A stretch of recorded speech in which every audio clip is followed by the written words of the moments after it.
ये मेरा आधार कार्ड, ये मेरा बैंक का एटीएम और ये मेरा हम बैंक से बोल रहे हैं जी।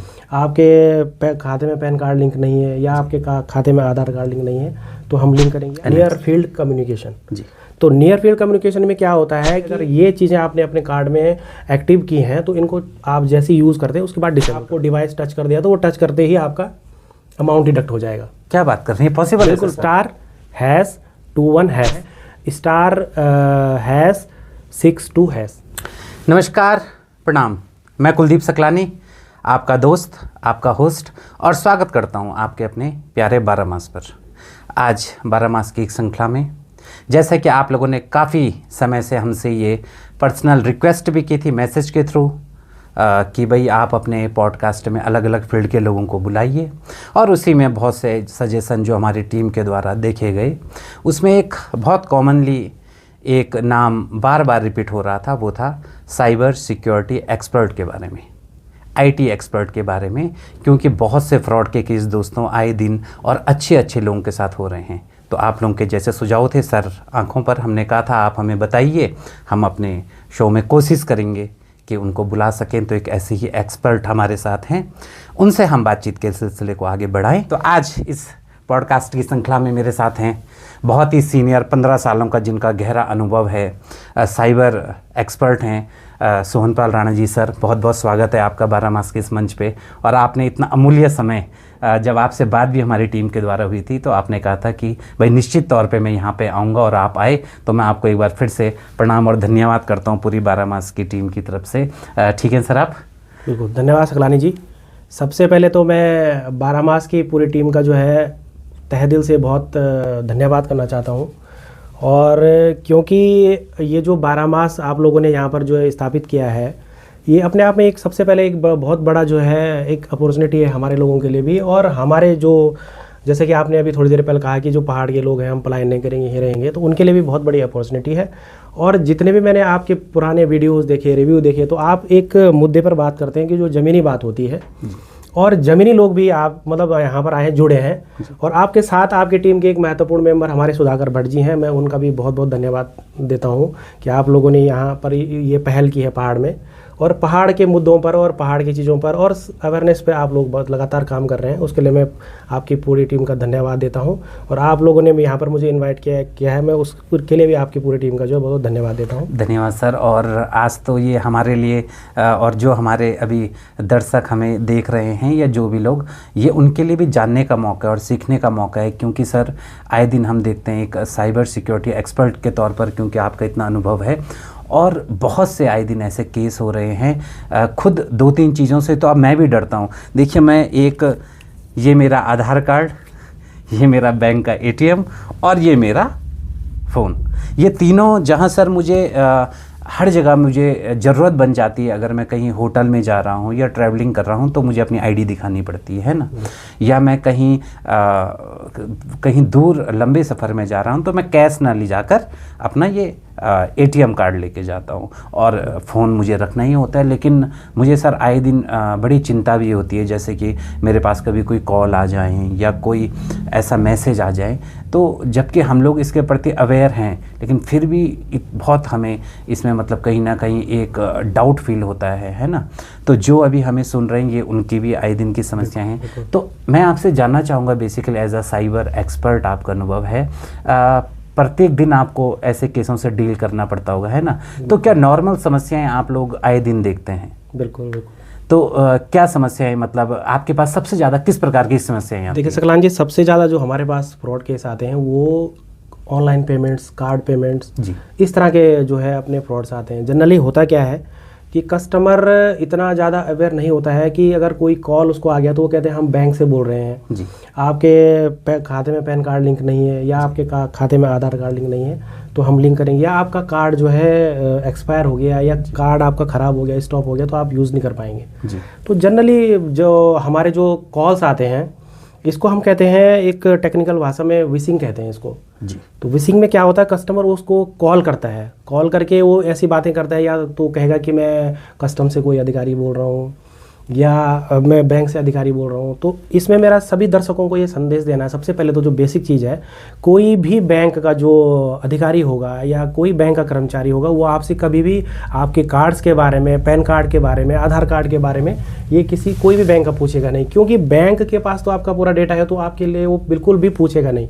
तो सबसे बड़ा हमारा अवेयरनेस का जो पहला जो कदम है वो यही है कि ये सारे लोगों को जानना है कि बैंक क्या कोई भी अधिकारी या कोई भी संबंधित कर्मचारी अधिकारी आपको कभी भी कॉल नहीं करेगा, क्योंकि कार्ड बैंक ने दिया है, आधार बैंक ने लिंक किया है, पैन बैंक ने लिंक किया है, अकाउंट बैंक के पास है, पर ट्रांजैक्शन का जो पूरा डिटेल है बैंक के पास है, तो वो कस्टमर को कभी भी कॉल नहीं करेगा। जी ठीक है। और जी जी जी जी। और बहुत अच्छी बात जो मतलब मैं आपका बेसिकली समझ पाया हूँ सर आपके अनुभव से कि कभी भी बैंक की तरफ से, है ना, क्योंकि भाई सारे फ्रॉड तो क्योंकि आज की तारीख में पैसों के ही फ्रॉड होते हैं, तो बैंक कभी भी इस प्रकार की आपसे जानकारी नहीं मांगता है। एक बात सर, मैं बेसिकली आम आदमी के आज जो हमें देख रहे हैं मैं उनके मुद्दे आपके साथ रखना चाहता हूँ। जैसे मैंने आपको कहा था ये मेरा एक एटीएम कार्ड है ना, और ये बाई चांस कभी हमारे जो लोग भी दर्शक बैठे होते हैं कहीं पे पेमेंट इससे करना होता है, ये पेमेंट किया और ये वहीं पे छूट गया, क्योंकि आज 1 रुपये हो या 1000 हो 1 लाख हो सब मेरा यही है,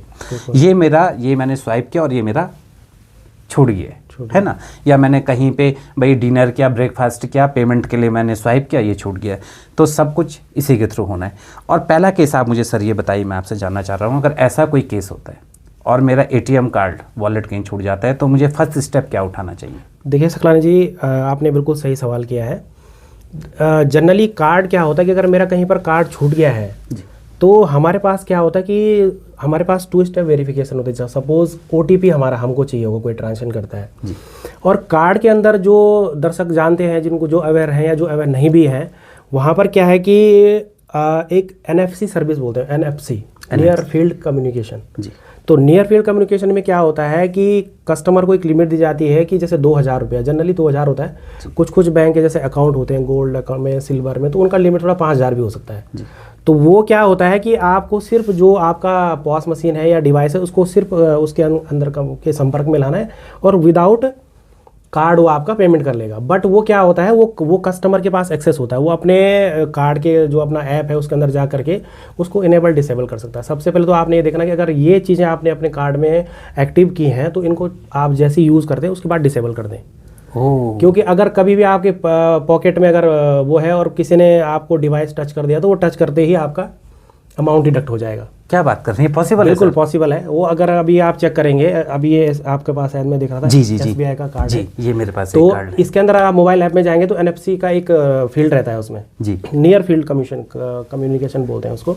तो ये क्या है, विदाउट मतलब ये क्या है ना कि जैसे आपकी फैसिलिटी के लिए कि जब बार बार आप हर जगह जा करके अपना OTP इंटर ना करें, कभी कहीं पर नेटवर्क प्रॉब्लम है, OTP डिलीवर नहीं हो रहा है टेलीकॉम कंपनी की वजह से, तो आदमी अपनी फैसिलिटी के लिए करता है। तो मेरा ये मैसेज है कि अगर ये कोई सर्विस यूज़ कर रहा है तो इसको तत्काल जब आप यूज़ करते हैं तो उसको इनेबल डिसेबल कर दें। फंक्शनलिटी है ये, मतलब मैक्सिमम जो मैंने अभी तक देखा है कुछ बैंक्स का 5000 तक भी रहता है, मतलब अमूमन ये 2 से 3000 ही रहता है। लेकिन वो मल्टीपल टाइम उसको करता रहेगा, कहीं दूसरी जगह भी हुआ तो इसका फ्रॉड होने के बहुत चांस होते हैं। दूसरा, जनरली जो हमारे पास केस आता है कस्टमर्स के, वो कॉल करते हैं कि सर हमसे मिस्टेक ये हुई है कि हमारा जो डेबिट कार्ड है हमने उसके पे ही पिन नंबर जो है वो लिखा हुआ है जी। तो ये गलती कभी भी ना करें कि आप अपना कार्ड का जो आपका एनवेलप है या कार्ड के साथ अपना पिन कभी ना रखें। आप अपने उसको मोबाइल में कहीं सेव रख लें, अदर डॉक्यूमेंट में रख लें, साथ कभी ना रखें, क्योंकि वो क्या होगा, जब तक आप बैंक को कॉल करते हैं तब तक आपका अमाउंट, चाहे कुछ भी एक कार्ड की लिमिट होती है। जनरली जो रुपए कार्ड हमारा जनरल कस्टमर होता है वो 25,000 पर डे जो है कैश ट्रांजेक्शन का होता है, और लगभग 40,000 और से लेकर के 1 लाख रुपए तक जो है ऑनलाइन ट्रांजेक्शन का होता है। तो अगर ये चीज़ें हैं तो ये मतलब आपके साथ फ्रॉड हो सकता है, क्योंकि ऑनलाइन कुछ साइटों पे, मर्चेंट्स की साइट पे सिर्फ 3 चीज़ें मांगी जाती, कार्ड नंबर, उसका पिन और एक CVV नंबर होता है। CVV नंबर हमारे जस्ट कार्ड के पीछे 3 डिजिट का लिखा हुआ, तो उसी से ट्रांजेक्शन हो जाती है। सर मैं थोड़ा इंटरप्ट करूँगा, मैं एक बेसिकली चीज़ और जानना चाह रहा हूँ। मेरा अगर कार्ड कहीं खो जाता है और यदि मैंने उस पर, जैसे आपने कहा कि बाई मिस्टेक हम उस पर पिन नंबर लिख देते हैं, अगर मेरा कार्ड खोया लेकिन मेरा उसमें पिन नंबर नहीं लिखा है, तो क्या ये पॉसिबल है कि यदि वे किसी के हाथ लग जाए तो मेरा अमाउंट को डिडक्ट कर सके अगर उसमें पिन नंबर नहीं है तो? बिल्कुल ये सही सवाल कह सकला नहीं रहा आपने। आपका कैश पेमेंट ATM के थ्रू आपका ट्रांजेक्शन नहीं हो सकता है, बट कुछ साइट्स ऐसी होती होंगी, आप लोगों ने भी जनरली आज की डेट में हर कोई यूज़ करता है, कुछ साइट ऐसी होती हैं जो OTP नहीं मांगता है। बिना OTP के? हाँ सर, कुछ अमाउंट के ऊपर वो CVV नंबर, कार्ड नंबर और उसका CVV नंबर मांगता है जी। तो कार्ड नंबर आपके फ्रंट में होता है जी। और CVV नंबर आप देखेंगे तो एक चिप होती है बैक साइड में, उसके ऊपर 3 डिजिट का होता है, तो वो वेरीफाई कर लेता है मतलब बहुत सारी साइट्स पे।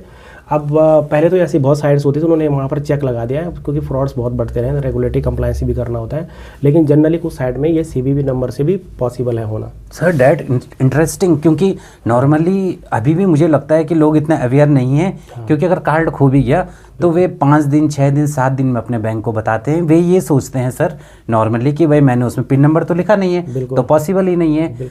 और कहीं ना कहीं जो ये फ्रॉड उनके साथ होता है, ये एक रीज़न जो आपने अभी बताया। अवेयरनेस होना बहुत ज़रूरी है। दूसरा, जैसे ही आपका कार्ड खोता है तो जनरली आज की डेट में आप गूगल पे, फ़ोन पे या मोबाइल ऐप, जनरली सारे फीचर्स जो आजकल मोबाइल ऐप है बैंकों का उसके अंदर है जी। हम लोग, जैसे मैं आपसे कहूँगा, जैसे हमारा बैंक भी है तो हमारे बैंक का एक ट्रांजेक्शन वाला ऐप हमारे पास नहीं है अभी, बट हमारे पास जो जितने भी नॉन फाइनेंशियल ट्रांजेक्शन है, जैसे पिन चेंज करना है, कार्ड को इनेबल डिसेबल करना है, ये सारी चीज़ें फैसिलिटी बैंकों के ऐप के अंदर है जी। तो जैसे ही आपका कार्ड कहीं खोता है तो आप बैंक को अगर तुरंत इमीडिएट भी नहीं उसको ब्लॉक करा सकते हैं।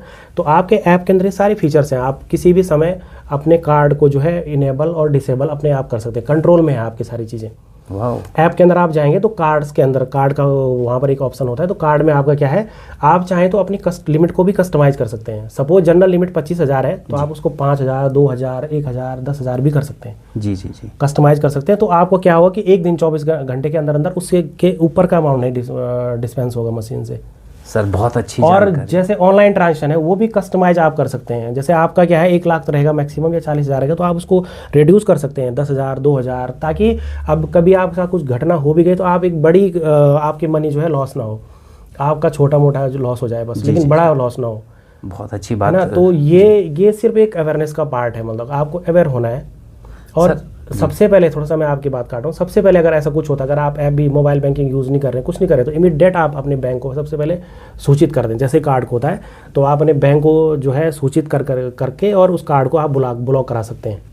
कार्ड ब्लॉक कर देंगे, बाकी अकाउंट आपका चलता रहेगा, बट कार्ड ब्लॉक हो जाएगा और आप बैंक से दूसरा कार्ड ले सकते हैं, ताकि कोई फ्रॉड हाँ मतलब सबसे जो सबसे फर्स्ट हमारा वेरी फर्स्ट जो स्टेप है वो वही है, बेस्ट है कि आप कहीं पर भी कंप्लेन करने से पहले अगर आपका मनी लॉस हो भी गया है तो इमीडिएटली आप अपने बैंक से कांटेक्ट करके उसको आप कार्ड को ब्लॉक करा लीजिए, ताकि आपका जो आगे का और लॉस होने वाला है वो स्टॉप हो सके जी।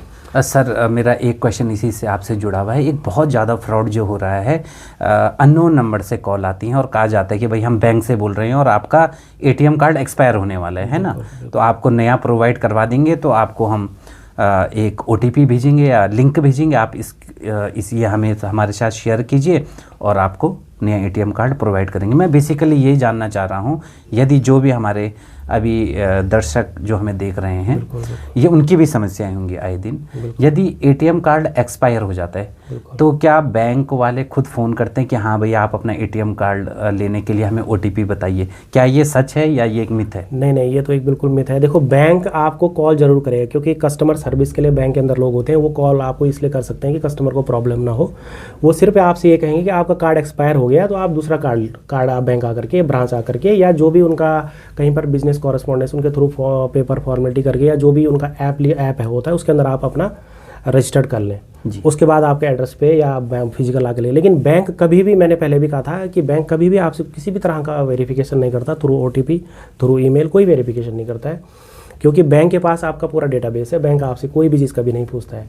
तो उसमें क्या है कि जब भी कभी आपका इस तरह की कॉल आती है, मैसेज आते हैं, तो आप उन पर बिल्कुल भी भरोसा ना करें, और इस तरह के जो लोग होते हैं उनकी बातों में कभी ना आए। आप एक बार कंफर्मेशन के लिए अपने बैंक को ज़रूर कॉल करें, क्योंकि बैंक जो है आपको इस बारे में बेहतर गाइड करेगा, और आप अपने एक जो आपके साथ जो एक मनी लॉस है उसे आप मतलब इंस्टेंटली आप उससे बच सकते हैं। सर एक मुझे, क्योंकि बहुत से क्वेश्चन आप साइबर एक्सपर्ट हैं तो मेरे दिमाग में आ रहे हैं, ये जो मेरा फ़ोन है, मैंने कहा ना, ये मुझे बहुत टेंशन भी देता है। कई बार इसमें जब मैं WhatsApp अपना चलाता हूँ तो अननोन नंबर से, हो सकता है वो जेन्युइन हो, है ना, कोई लिंक उन्होंने भेजा, उसमें कोई वीडियोज़ हों, कोई फ़ोटोज़ हों देखने के लिए, लेकिन अब मेरे अंदर एक डर बैठ चुका है, क्योंकि कई बार मैं सुनता हूँ कि अननोन लिंक को ओपन ना करें। तो ऐसे में हम कैसे ये कन्फर्म करें कि भाई मुझे फ़लाना लिंक ओपन करना है या नहीं करना है, ये कुछ अगर आप बताना चाहें बिल्कुल अपने। बिल्कुल बिल्कुल। जैसे आपने कहा कि ये लोगों को ईमेल्स आते हैं या वो कोई आपको किसी कॉल के थ्रू एसएमएस के थ्रू लिंक भेजते हैं, तो वो आप उसको ओपन करने के लिए जो भी है उसमें, तो इस तरह के देखिए मैं आप सबसे पहले आपसे एक चीज़ बताना चाहूँगा कि कभी भी आपको आइडेंटिफाई करना है कि ये ऑथराइज्ड है या नॉट ऑथराइज्ड, मतलब ये कोई भी ऐसे मतलब अननोन है या ऑथराइज नहीं है। तो बैंकों ने अभी देखो अभी इसके लिए एक और बहुत अच्छा स्टेप लिया है। कभी भी कोई बैंक अगर आपको मेल भेजता है या कुछ भेजता है तो उसके मेल के आगे एक्सटेंशन में ज़रूर बैंक.in लगा होगा। वाह, ये अभी रिजर्व बैंक ऑफ इंडिया ने कंपलसरी कर दिया और आई थिंक सारे बैंक इस पे माइग्रेट हो चुके हैं। अभी होता क्या था कि जो साइबर फ्रॉड्स होते थे वो एक हुबहू जैसे स्टेट बैंक ऑफ इंडिया है या कोई भी बैंक है, हुबहू उसका एक वेबसाइट का पेज डिज़ाइन करते थे। बिल्कुल। और जैसे आपने देखो SBI.co.in होता था, वो SBI और उसमें कुछ एक दो डॉट कर लगा करके और आगे उसमें कोई एक अल्फ़ाबेट जोड़ करके ऐड करके उसका URL बना देगा जी, लिंक बना देगा जी। तो लोगों को लगता है, क्योंकि कॉमनली बहुत बारीक लोग नहीं जाते हैं, तो उसको क्लिक कर देते हैं तो विंडो खुल जाता है सेम वेबसाइट के पेज जैसा, कलर उसका वैसा ही होगा। तो वहाँ पर आप जब भी कोई अपनी जानकारी दर्ज करते हैं तो वो डायरेक्टली मैसेज जो है वो इन्फॉर्मेशन उनके साथ शेयर हो जाती है। तो इस तरह के लिए रिजर्व बैंक ऑफ इंडिया ने एक बहुत बड़ा भी लगभग 1 साल होने को जा रहा है और मेरे हिसाब से सारे बैंक इसमें माइग्रेट भी हो चुके हैं। तो जो बैंक की वेबसाइट हैं या बैंक के जो लिंक हैं उनमें आपने देखा होगा जब भी कोई भी suppose ATM support @dcbtiri.bank.in SBI.bank.in, तो डोमेन होता है एक जो स्पेसिफिक सर्वर किसी बैंक का होता है कि जो भी इंफॉर्मेशन शेयर होगी थ्रू सर्वर होगी। तो कभी भी कोई कस्टमर, जितने भी हमारे श्रोतागण हैं या जो भी हैं, कभी भी आप देखें कोई भी इस तरह का लिंक आता है तो आप उसका एक्सटेंशन जिसको डोमेन कहते हैं उसको चेक कर लें। जैसे SBI.bank.in वाला होगा तो वही ऑथराइज्ड है। अच्छा सर, बेसिकली उसके आगे बैंक का नाम कहीं ना कहीं बैंक का नाम होगा जी। जैसे सपोज मैंने कहा ना कि सपोज हमारा कोई अकाउंट्स डिपार्टमेंट है या ATM सपोर्ट वाले हैं या RTGS NEFT है, तो RTGS NEFT @SBI.bank.in SBI होगा। Suppose DCB.TIHRI.bank.in PNB.bank.in। ये एक बहुत अच्छी तो जानकारी।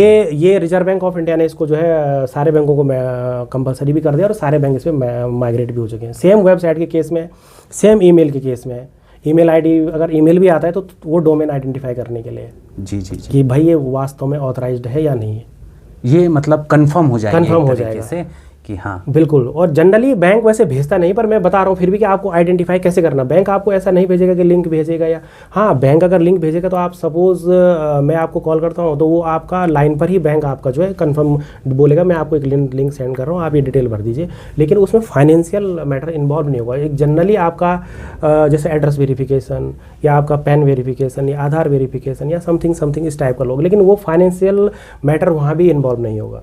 ओके। क्योंकि जनरली मैं जानता हूँ कि जैसे सपोज़ मैं जानता हूँ कि मेरे ब्रांच का पर्सन कौन है, मैनेजर कौन है, या सपोज जो कस्टमर सर्विस है कौन, तो मैं उसको कॉल डायरेक्ट करता हूँ, मेरा नंबर होता है जी जी जी। तो वो हमसे जैसे सपोज हमने कहा हम ब्रांच नहीं आ पाएंगे तो ऑनलाइन भी फैसिलिटी सब चीज़ की आजकल है, तो वो हमको एक लिंक प्रोवाइड करते हैं, बट वो लाइन पे फिलअप कराते हैं, आपने जैसे देखा होगा। जी जी। तो हम लोग फटाफट अपना जो भी एड्रेस है या नाम है, पैन जो भी है, अपना पैन नंबर है या जो भी पिन कोड XYZ जो भी है, तो वो सिर्फ फिलअप करा के सबमिट कराएगा और कंफर्म हो जाएगा। लेकिन फाइनेंशियल मैटर वहाँ कहीं भी इन्वॉल्व नहीं होगा।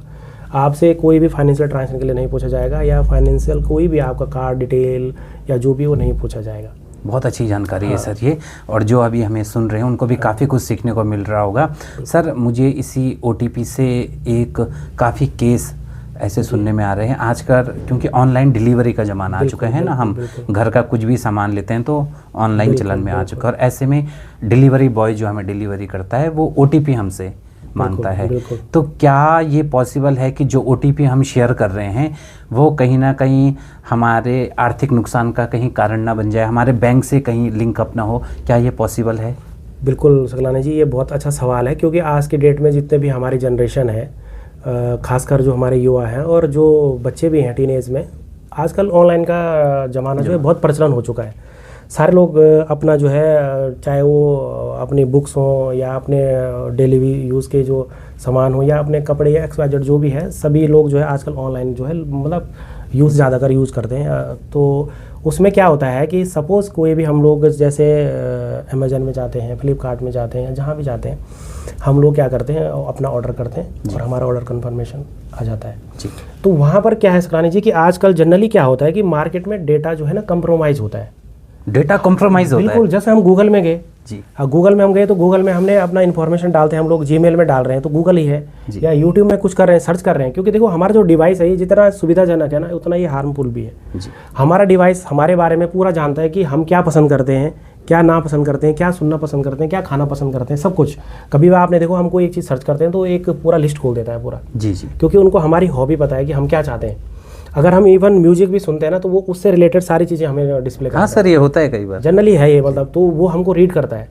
तो हमारा जो पूरा हमारा जो अंदर की पूरी सोच है हमारे डिवाइस को पता है कि ये क्या है। जैसे मैं अब ये तो गाना हो गया, कुछ मूवी देखना है या कुछ टॉपिक है, जो टॉपिक मैं देखता हूँ कि मुझे कौन सा टॉपिक पसंद है, तो वो क्या करता है एक पूरा जो है एक अपना एक पूरी वो बना देता है, तो लिस्ट बना देता है कि ये चीज़ आप देखते हैं, तो वो जनरली उसको दिखाना शुरू कर देता है। ऐसा ही इसमें क्या होता है कि जैसे अपने ऑर्डर किया है तो वो कहीं ना कहीं कंप्रोमाइज़ हो जाता है डेटा, कि पर्सन ने कुछ कंप्रोमाइज़, हालांकि उसमें फाइनेंशियल उस समय इन्वॉल्व नहीं होता है। तो अभी आप कभी अमेजन पे भी जाते हैं, कुछ भी जाते हैं, तो वो क्या करता है कि अगर आप एक तो COD होता है, कैश ऑन डिलीवरी जी। तो वहाँ पर आप बैंक डिटेल कुछ नहीं डालते हैं जी। कन्फर्मेशन होगा, जब डिलीवरी बॉय आएगा तो वो आपसे पैसा लेगा और आपका सामान आपको जी। देगा। और एक क्या होता है कि जब हम किसी साइट पे जाते हैं तो वहाँ साइट पे हमारा केवल मोबाइल, अमेजन में हमारा मोबाइल नंबर और ईमेल वगैरह कंप्रोमाइज है। बट जब भी हम पेमेंट करने जाते हैं तो आपने देखा हो एक नया पेज ओपन होकर आता है। बिल्कुल जी। तो वो सिक्योर्ड जो है गेटवेज होते हैं बैंक के, जी। सारे गेटवे होते हैं। तो वो हमको उस पेज पे नहीं रखता है, वो दूसरे पेज पे ले जाता है और हम उसी बैंक या अपना उस पेज पे डाल करके अपना ट्रांजेक्शन करते हैं, तो वो कंप्रोमाइज़ नहीं होता है वहाँ पे। तो जो आपने कहा कि डिलीवरी बॉय आएगा, तो जैसे हमने कोई कैश ऑन डिलीवरी किया है तो जनरली क्या होता है कि कोई कॉल करता है कि आपका ये सामान है, आप OTP हमको बता दीजिए आपका, तो और उसके बाद हम डिलीवर कर देंगे। तो जनरली लोग सोचते हैं हाँ मैंने ये चीज़ या खाने की चीज़ होगी या जो भी हमारे डेली के वेयर यूज़ की चीज़ होंगी, सोचता है कि हमने ऑर्डर तो किया ही है। तो वो क्या करते हैं OTP पूछते हैं और दे देते हैं कि हमारा बॉय आपको, डिलीवरी बॉय आपको दे के जाएगा। लेकिन जनरली ऐसा होता नहीं है, डिलीवरी बॉय आपके डोर पे आएगा जी।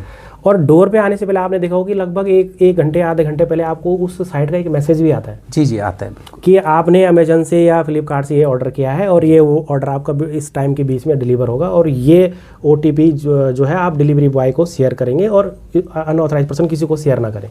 तो मेरा ये है, आपका जो सवाल था मैं उस पर आ रहा हूँ कि इससे फ्रॉड हो सकता है, बिल्कुल फ्रॉड हो सकता है। क्योंकि अगर आपने डिलीवरी बॉय के आने से पहले किसी को कॉल पे बता दिया तो हो सकता है कि पहले आपका कहीं पर कार्ड नंबर, हम कितनी जगह पर हम लोग कार्ड नंबर जो है एंटर करते हैं पेमेंट के लिए, तो वो डेटा किसी के पास चोरी हो गया होगा, तो वो क्या करता है अपना कार्ड नंबर डालता है कहीं से पेमेंट पे और आपसे OTP लेता है। ओह, कार्ड डिटेल तो उसके पास है जी जी, या खोया हुआ कार्ड है, हम फिर उससे थोड़ा बैक जाते हैं, आपने कहा कार्ड खो गया है, कार्ड खो गया है, तो कार्ड तो खो गया है बट वो वेट करता है, ऐसा एकदम फ्रॉड नहीं करेगा वो। इस तरह के लोग वेट करेंगे कि कब मैं इनका कुछ और चीज़ें देखेगा। आपने कभी सपोज 10 दिन बाद अमेजन पे ऑर्डर किया तो हो सकता है वो ट्रैक कर गया वाह, कि सकलानी जी या हमने या किसी ने वो जो है ट्रैक किया हुआ है कि भाई कार्ड तो मेरे पास आपका है, बट कभी ना कभी कुछ एक्टिविटी आप करेंगे ज़रूर जी, आपके मेल से, मोबाइल से ऑर्डर करेंगे, कुछ ना कुछ करेंगे, तो वो क्या वेट एंड वॉच कर रहे हो, बिल्कुल वेट एंड वॉच करते हैं वो लोग। तो वो आपका क्या है कि कार्ड नंबर तो है, बट अब जब कार्ड आएगा तो वो आपका ऑथेंटिकेशन, तो वो वहाँ पर उस चीज़ का फ़ायदा उठाते हैं कि हाँ वास्तव में आपका भरोसा जीत लिया है कि हाँ अमेजन से तो मेरा ऑर्डर यही है, आना है, एक ऑर्डर है आपका, तो आपने OTP दे दिया, आपका पैसा चला गया। तो ये क्या है कि इसमें लोगों को क्या देखना है कि जब भी कोई ऐसी चीज़ होगी, जब तक डिलीवरी बॉय आपके मतलब आपके डोर स्टेप पे ना आए और आपका साइट की तरफ से आपको मैसेज ना आए, इनकेस कभी आपके मोबाइल नेटवर्क ना हो तो आप अपने ऐप में भी जाके देख सकते हैं, वहाँ पर भी वो लोग दिखाते हैं कि ऑर्डर कब डिलीवर होने वाला है, किस समय होने वाला है। तो जब भी डिलीवरी बॉय आए उससे लीजिए और उसी को आप OTP शेयर करिए। बहुत अच्छी जानकारी। अदरवाइज़ आपके साथ मतलब ऐसा फ्रॉड होने के चांस बहुत कम है। मैंने वही कहा था, मैं थोड़ा सा मैं आपको बीच में वो कर रहा हूँ, तो मैंने जो अब तक मेरा जो एक्सपीरियंस है उसके आधार पर जो है, अब जितने भी हमारे जो श्रोता सुन रहे हैं, फ्रॉड सिर्फ 2 तरीके से हो सकते हैं हमारे साथ। एक, या हमारे अंदर अवेयरनेस नहीं है, दूसरा कि हम कहीं किसी प्रलोभन में आ गए हैं, लालच में आ गए हैं। अवेयरनेस नहीं है कि हमने बता दिया, हमको जानकारी नहीं थी तो किसी ने कॉल कर दिया तो हमने उनको अपना डिटेल शेयर कर दिया। दूसरा कि प्रलोभन में आ गए हम किसी के कि भाई मनी डबल हो जाएगी, हमारा ये ऐप है, आप इसको इंस्टॉल करिए, इसके अंदर आप पैसा फीड करिए, उसके बाद ये पैसा हर महीने डबल हो जाएगा या ऐसा हो जाएगा। या वो कह देंगे कि आपका कोई लॉटरी लगी है, लॉटरी में क्या है कि इस लॉटरी को आपको जो है भुनाने के लिए जो है हमको 10,000 की पेमेंट लगेगी। तो कस्टमर क्या करे, वो क्या आता है कि उसके बहकाव में आ जाता है और वो 10,000 की पेमेंट कर देता है। फिर वही लोग उसको 2 दिन बाद करेंगे, सर ये कुछ इसमें टैक्स का डिफरेंस आ गया था या थोड़ा सा अमाउंट इंक्रीज हो गया है क्योंकि इंटरनेशनल लॉटरी है, तो इंटरनेशनल लॉटरी का पैसा डॉलर में मिलता है या समथिंग जो भी जिस कंट्री के, तो कह रहा डे वाइज इंक्रीज होता है। तो भरोसा तो जीत ले कि हाँ कहे तो ठीक रहा है, पढ़ा लिखा आदमी है, क्योंकि आज डॉलर का जो कीमत होगा कल नहीं होगा। तो वो लोग क्या करते हैं कि फिर से उसको 2-4-5 हज़ार डिमांड करते देते रहे से वो फंसते जाते हैं। तो मैंने वही कहा कि 2 तरीके से दुनिया में फ्रॉड हो सकते हैं, बाकी तीसरा कोई रास्ता नहीं है कि या तो हमारे अंदर अवेयरनेस नहीं है या दूसरा हमारे अंदर कोई लालच आ गया, तो हम उन लालच में फंस जाते हैं। तो यही तरीके हमारे फ्रॉड्स के होते हैं। मतलब मैं सर बेसिकली समझ पाया हूँ कि लालच से बचें। हाँ, लालच से बचें। सर एक बहुत आम लोगों के साथ ये होता है कि भाई वे एटीएम में गए कैश निकालने, और जैसे ही उन्होंने अपना कार्ड डाला पैसा नहीं निकला, है ना, पैसा नहीं निकलता है, तो वे ये सोचते हैं कि भाई कोई टेक्निकल दिक्कत है, वे अपना कार्ड लेके चले जाते हैं। कुछ देर बाद उनको मैसेज आ जाता है कि 2,000-3,000 रुपीज़ उनके डिडक्ट हो गए। वो क्या चीज़ होती है और क्या ये सच में ऐसा होता है? देखिए हाँ, मतलब जनरली होता क्या है सकलानी जी कि कस्टमर जैसे एटीएम मशीन में गया है, तो थोड़ा सा आपकी बात को एक स्टेप बाद बोल के मैं एक पहला स्टेप आपके लिए थोड़ा अवेयरनेस का कस्टमर से रिलेटेड उसको कहना चाहूँगा। कभी भी आप एटीएम मशीन के अंदर एंटर करते हैं तो आप थोड़ा सा वहाँ पर थोड़ा सा आपको ये देखना कि एटीएम मशीन के अंदर कोई ऐसी अनऑथराइज ऐसी कोई डिवाइस तो नहीं लगी या कैमरा तो मशीन के ऊपर नहीं लगा कहीं, क्योंकि जनरली जो होता है बैंक का होता है तो दिखता ही है। लेकिन उन लोगों ने कभी क्या हुआ कि पेन के फॉर्म में या छोटे किसी इंस्ट्रूमेंट के कहीं पर कैमरे लगाए होते हैं, तो वो क्या करते हैं कि कैमरे से तो आपका जो क्या करते हैं, आपका जो है OTP जो आप डालते हैं एंटर करते हैं उसको देखते हैं। तो उसमें हमको क्या करना चाहिए बचने के लिए, कभी भी जो हमारा वहाँ पर पैड होता है, न्यूमेरिक पैड होता है, कोशिश ये करें कि हाथ रख करके अपना पिन डालें। अच्छा, उसके ऊपर हाथ रख के जैसे मैंने जस्ट ऐसा हाथ रखा तो अपना पिन एंटर करें। उससे क्या होगा, कई बार ये देखा गया है कि जो फ्रॉड्स होते हैं वो रात के टाइम पर कहीं पर कोई कैमरा लगा लेते हैं मशीन के ऊपर, जहाँ से वो दिखता है पूरा, उसको ऊपर लगा लेगा या लेफ्ट राइट जहाँ भी। तो वो क्या होता है, आपका क्या कर लिया उसने, रीड कर लिया, OTP आपका ही है। दूसरा वो क्या करेगा, जब आप कार्ड स्वाइप करते हैं तो आप थोड़ा सा आपको वहाँ पर देखना जो स्लॉट है बैंक का, उस स्लॉट को थोड़ा सा ध्यान से देखना है कि ये जो स्लॉट है ये प्रॉपर है या नहीं, कहीं इसके अंदर कुछ एडिशनल चीज़ तो नहीं जोड़ी गई है। तो वो दिखता है साहब, क्योंकि देखो एक और जैसे हमारा अपना ये कप रखा है, ये कप एक कप है तो मुझे दिख रहा है एक ही कप है, इस कप के ऊपर मैं दूसरा कप रखूंगा तो मुझे जरूर दिखेगा कि कुछ ना कुछ इसकी मोटाई बढ़ेगी या थोड़ा साइज में डिफरेंस हो, तो मुझे दूर से दिख जाएगा 2 कप है। तो वो लोग क्या करते हैं, ऐसा डिवाइस लगाते हैं कि आपका स्लॉट के बाहर वो डिवाइस लगा देंगे। जनरली कस्टमर जाता है तो वो उस स्लॉट में स्वाइप कर देता है। उससे क्या होता है कि आपका जो डेटा है कार्ड का उसके अंदर डिवाइस के अंदर रिकॉर्ड हो चुका है। उसके बाद वो क्लोनिंग करते हैं कार्ड की, उस कार्ड का क्लोन बना लेंगे। तो क्लोन आपको मिल गया, डेटा मिल गया, पिन उसने वहाँ से देख लिया, तो वो क्लोनिंग करके आपका पैसा निकाल सकते हैं। तो थोड़ा ये अवेयरनेस का पार्ट रहेगा। कभी भी अगर आप मशीन में जाएं तो जनरली आप उसको जो है थोड़ा सा उसको हाथ रख करके या उसको करके तब अपना पिन डालें। ये बहुत अच्छी जानकारी हाँ, सर। उसके बाद उसके बाद थोड़ा समय उसके बाद अगर कार्ड क्लोन हो भी गया तो कोई बड़ा इशू नहीं रहेगा, पिन है नहीं। हाँ, तो ये अवेयरनेस का पार्ट रहेगा। और सर अब मैं बेसिकली एक मुद्दे पे आने चाहता हूँ कि जितनी भी आपने काफ़ी अच्छी बातें बताई, जैसे भी आपने बताया कि भाई हाथ रख कर अपना पिन नंबर रखें, और कभी भी कोई आपने, मैं जहाँ तक समझ पाया हूँ कि भाई बैंक कोई भी OTP वगैरह ऐसा नहीं मांगता है, जितनी भी बातें आपने बताई। अगर उसके बावजूद भी किसी के साथ कोई ऐसा ट्रांजेक्शन फ्रॉड हो जाता है तो वो फर्स्ट इनिशियल स्टेज में क्या करें? देखिए इनिशियल स्टेज में जैसे ना, अब मेरा ये जैसे आपने एक पॉइंट आपने पहले भी कहा था कि कई बार ट्रांजेक्शन करता है बट कैश नहीं निकलता है और वो जो है डिडक्ट हो जाता है। वो क्या होता है सकलानी जी, थोड़ा सा मैं उस पॉइंट पे आता हूँ। तो वो उसमें क्या होता है कि जैसे कस्टमर ने ट्रांजेक्शन किया तो पूरा ट्रांजेक्शन होने में 30 सेकंड का टाइम लगता है। भाई मैं स्टेट बैंक का कस्टमर हूँ, मैं PNB के ATM में गया तो वो क्या होता है, मैं कार्ड डाला, डेटा गया, पिन वेरीफाई हुआ मेरे बैंक से और कैश डिस्पेंस हुआ जी। तो डिस्पेंस होने के दौरान कभी कभी क्या होता है कि मशीन में कभी पावर कट का इश्यू हो सकता है, पावर फॉल्ट आ सकता है। कभी कभी क्या होता है कि नेटवर्क डाउन हो सकता है, उस समय जब वो डिस्पेंस करे तो नेटवर्क डाउन हो सकता है। तो उसमें एक कस्टमर को तो ये ध्यान रखना है कि जब तक आपका वो ट्रांजेक्शन अंडर प्रोसेस है आप ATM मशीन ना छोड़ें। सर कितना मिनट आपने बताया? अराउंड 30 सेकंड पूरा ट्रांजेक्शन होने में लेता है जी। तो अगर मतलब वो सिर्फ ओनली 1 रिस्पॉन्स पे जी 30 सेकंड मीन्स के पूरा टाइम नहीं, मतलब आपने कार्ड इंसर्ट किया स्लॉट में तो वो आपसे पिन पूछेगा, तो पिन आपको 30 सेकंड में डालना है। तो 30 सेकंड के बाद वो टाइम आउट होता है। फिर जैसे ही आपने पिन डाला तो नेक्स्ट 30 सेकंड में आपसे वो अमाउंट पूछता है, तो उसको नेक्स्ट 30 सेकंड लगते हैं। फिर नेक्स्ट 30 ऐसे कर करके हर स्टेप पे 30 सेकंड वेरिफिकेशन के लिए लगता है। तो अगर ऐसा कभी हो गया, पावर कट का इशू आता है या ऐसा कुछ इशू आता है, तो आप अपना ट्रांजेक्शन को कैंसिल करके जाएं। ओके। कैंसिल जब तक नहीं हुआ और वो अपना विंडो जो है नॉर्मल उसमें नहीं आया, तो आप तब तक मशीन में रहेंगे। जनरली क्या होता है, मैंने मशीन छोड़ा और थोड़ी देर बाद कैश डिस्पेंस हो गया और ले गया। और ऐसा केस में ऐसा भी होता है कि फॉल्ट, पावर फॉल्ट या नेटवर्क के इशू में डिस्पेंस हमारा अकाउंट डेबिट हो जाता है, बट वो क्या होता है, वो पैसा आपका कहीं लॉस नहीं होता है। वो क्या होता है, अकाउंट डेबिट हो जाता है आपका, बट क्रेडिट नहीं होता है, रिवर्सल नहीं होता है। तो रिवर्सल क्या होता है, अगर नेटवर्क इमीडिएट अप हो गया तो रिवर्सल अकाउंट में आ जाएगा। अगर नहीं हुआ है, वही जो मैंने कहा, तो वो पैसा क्या होता है कि वो हमारे एक मशीन होती है, उसमें एक रिजेक्शन बिन बना होता है, आपका पैसा वहीं होल्ड करता है।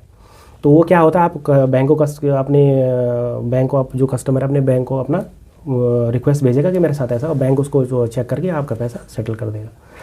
दूसरा जो आपने कहा कि हमने, जैसे आपका सवाल था कि कस्टमर ने कहा कि हमने ये सब कुछ नहीं किया फिर भी हमारा फ्रॉड हो गया है।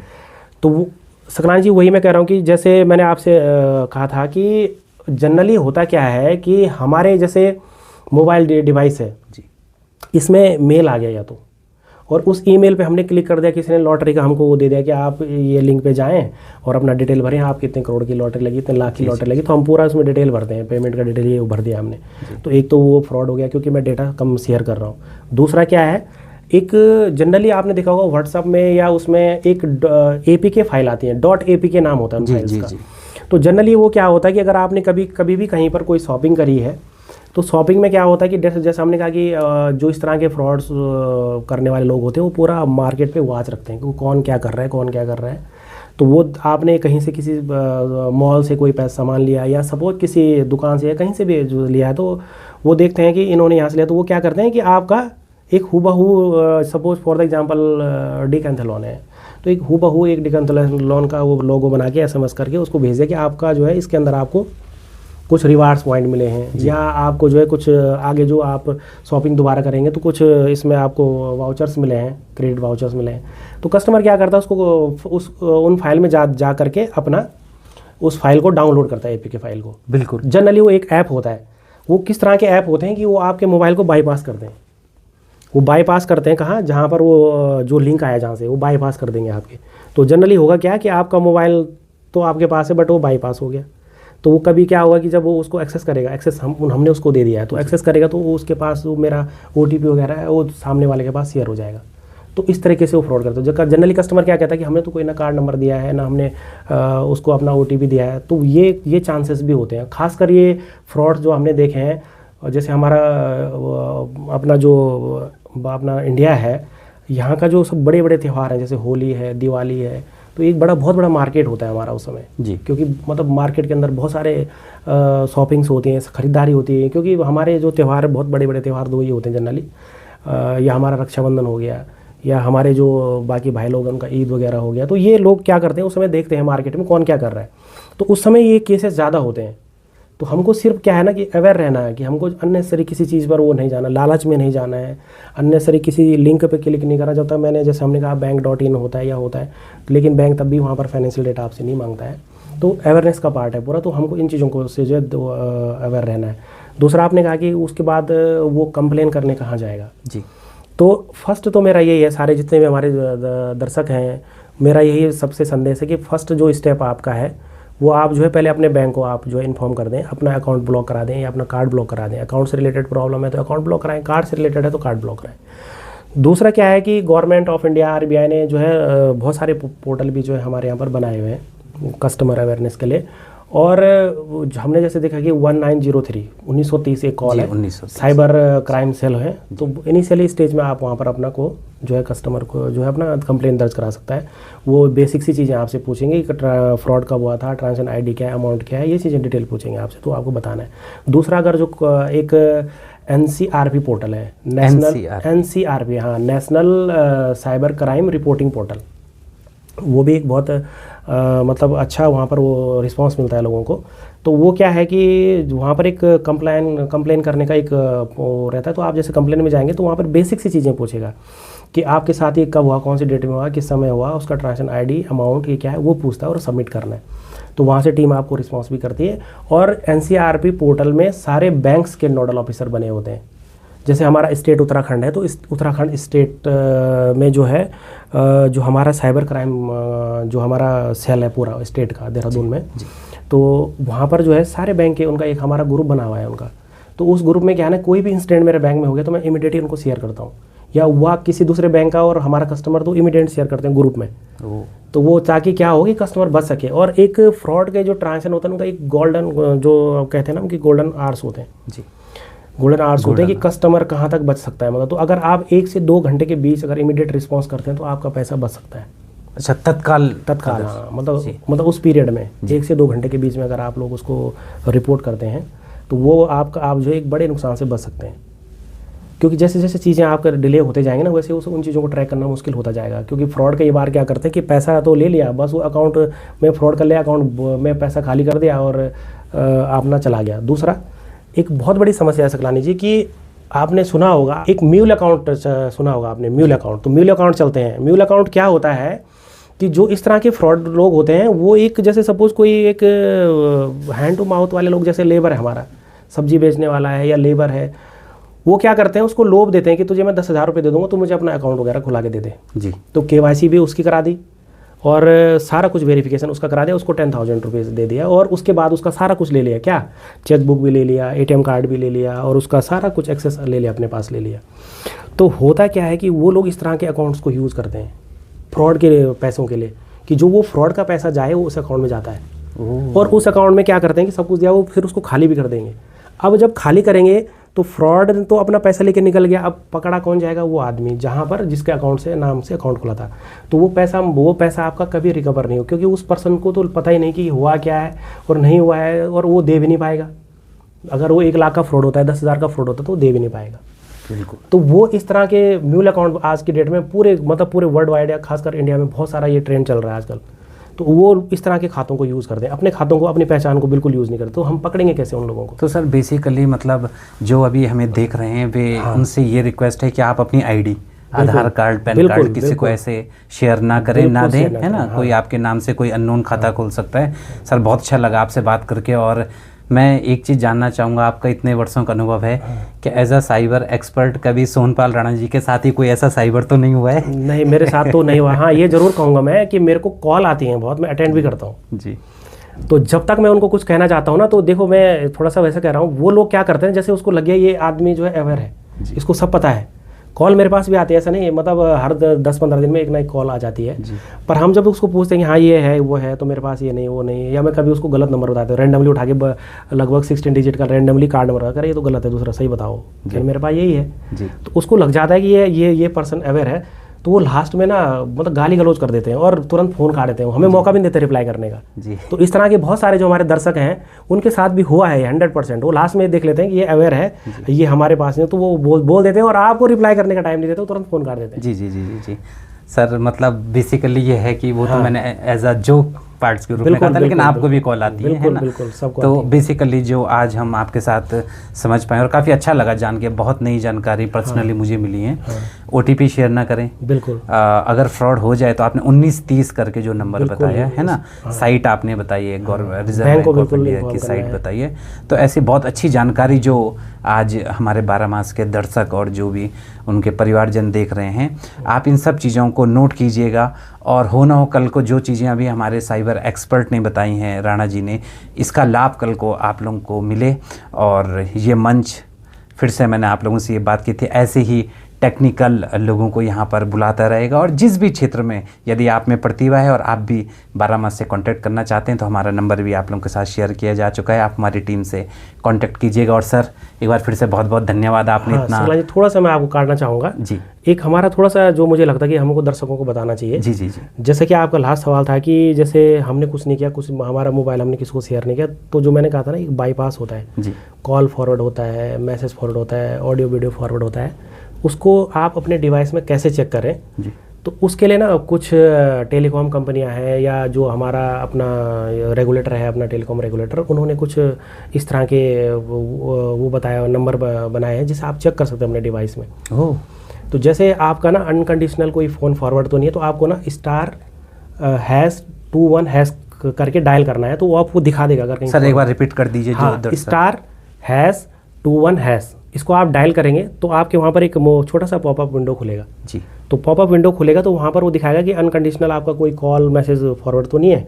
तो वो वहाँ पर आपको शो कर देगा अगर फॉरवर्ड है, नहीं है तो वो वहाँ पर दिखा देगा कि कहीं पर भी आपका शेयर नहीं है। दूसरा अनकंडीशनल, या आपने कोई फॉरवर्ड किया या आपके किसी साथी ने फॉरवर्ड किया हो या किसी ने फॉरवर्ड किया हो, तो उसके लिए भी एक है *#62#, *#62#। तो उसमें भी आप जो है आप चेक कर सकते हैं।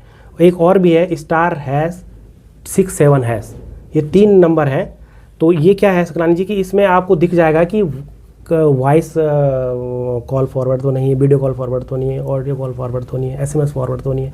अगर फॉरवर्ड है जी, अगर फॉरवर्ड कोई चीज़ दिख गया तो आप उसको तुरंत अपने डिवाइस से रिमूव भी कर सकते हैं। तो उसके लिए भी हमारे पास क्या है #002#, #002#, उसको डायल करेंगे तो आपका जितने भी कॉल फॉरवर्ड होंगे, जितने भी SMS फॉरवर्ड होंगे, जितने भी ऑडियो वीडियो कॉल फॉरवर्ड होंगे, वो रिमूव हो जाएंगे ऑटोमेटिकली। मैंने कहा ना ये डिवाइस जितना हमारे लिए जो है फ़ायदेमंद है, उतने इसके जो है नुकसान भी है।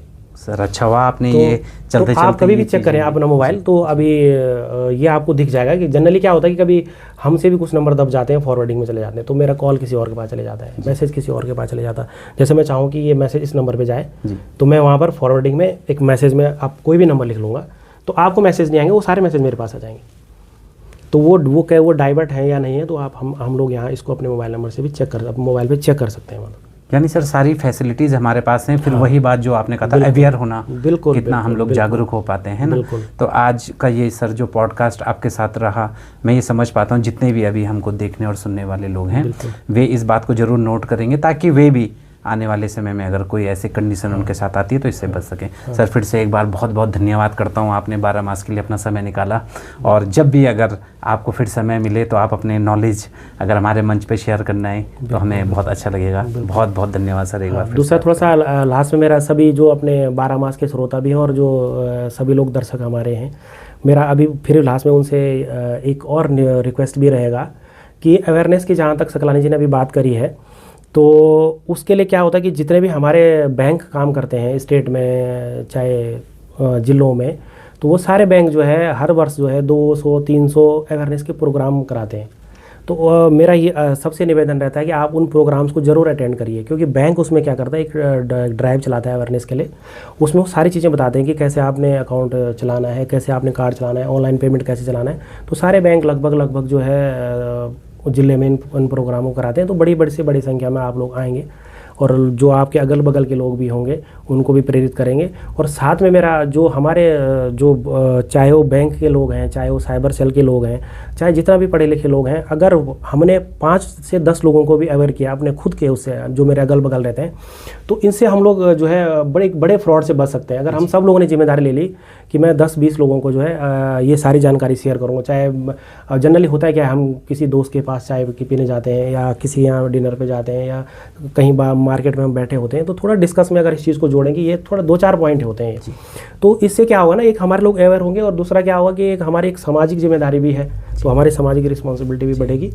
तो मैं पुनः जो है एक बार पूरा जो 12 मास टीम का, और सकलान जी आपका, और हमारे जो इसके सुधाकर भट्ट जी, उनका भी पुनः धन्यवाद करना चाहूँगा कि आप लोगों ने एक बहुत बड़ा ये मंच बनाया है हमारे लोगों के लिए, जो कभी किसी के सामने जो है अपने उसको ज्ञान को, या अपने जो हिडन उनके अंदर चीज़ें थी उसको उनको दिखाने का एक मंच नहीं मिलता था। आप लोगों ने वो मंच प्रोवाइड किया है, उसके लिए मैं पूरी टीम का जो है आपका बहुत बहुत धन्यवाद करता हूँ।